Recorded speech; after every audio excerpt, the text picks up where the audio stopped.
আপনারা জানেন যে গতকাল ফতুল্লার বক্তাবলী এলাকায় একটা 6 বছরের শিশু সে দূষিত হয়েছে মর্মে আমাদের কাছে সংবাদ আসার পরপরই ফতুল্লা থানা পুলিশ সেখানে যায়।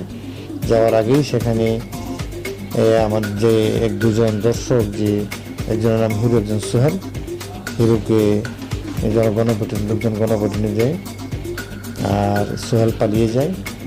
পরে হিরুকে গণপ্রতিনিধি পরে তারাই তাকে হাসপাতালে নিয়ে যায় আর পুলিশ সেখানে সোহেলকে ধরে নিয়ে আসে এবং সেখানে থানায় একটা ধর্ষণ মামলা রুজু হয়।